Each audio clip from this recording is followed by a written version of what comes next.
If you think the internet invented weirdness, history would like a word. Because the past is basically one long timeline of who approved this. Today, I'm giving you 7 bizarre things that actually happened. And I swear, if you tried to pitch these as fiction, people would say it's unrealistic. Let's go. We're starting with one of the weirdest mass events humans have ever experienced, the dancing plague of 1518. In 1518, in Strasbourg, one woman started dancing in the street, and she couldn't stop. Then more people joined, and soon there were reportedly dozens, maybe hundreds, dancing uncontrollably for days. People were collapsing from exhaustion, and the authorities didn't know what to do.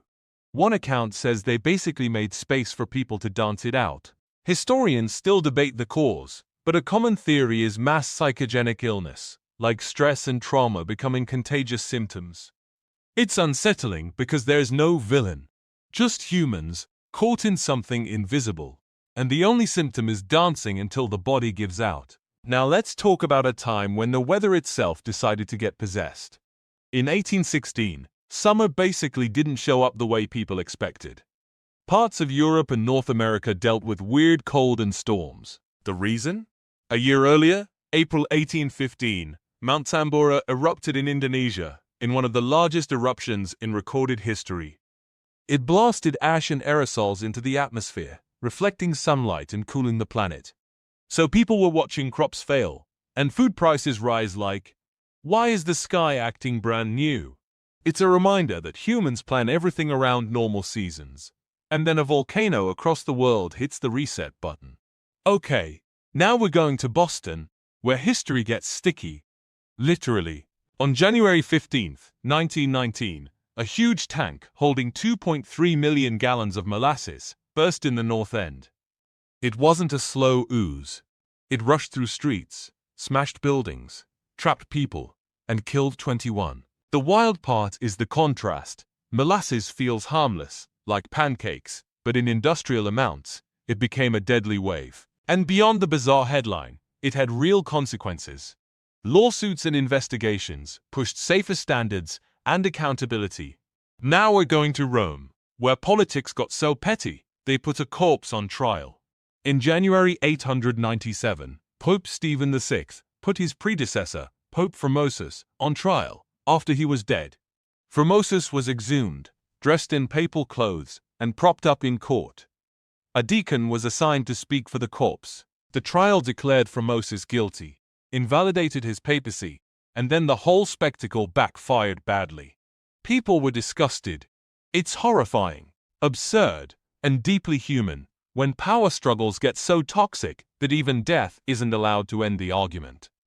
Speaking of using bodies for dramatic political messages, World War II intelligence did something so wild it sounds impossible. This is real spy history. In 1943, British intelligence used a corpse to trick Nazi Germany.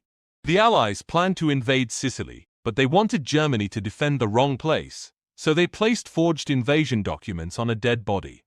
The deception helped convince Germany to shift troops and resources, making the real invasion easier and potentially saving lives.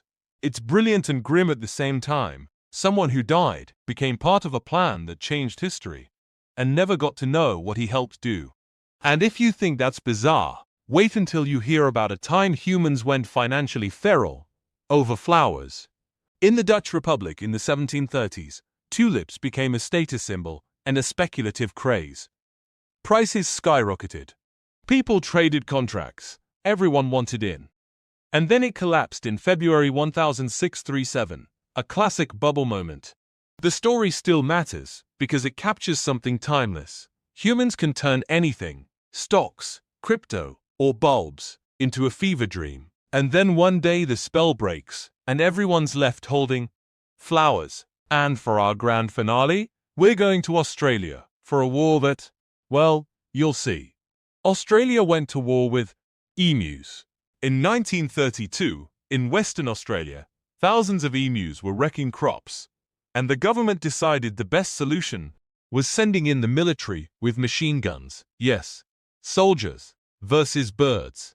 But emus don't fight like normal enemies. They scatter, sprint, regroup, and apparently they're built different. Guns jammed, shots missed, and the birds basically became feathered guerrilla fighters. The campaign ran from November to December, and it became famous because it was kind of a disaster. The funniest part is the energy. We have modern weapons. And the emus were like, cool, we have legs. History lesson. Sometimes nature wins, because it refuses to cooperate. So that's your reminder that the past wasn't simpler. It was just as weird, it just didn't have Wi-Fi. Thanks for watching. Like and subscribe for more.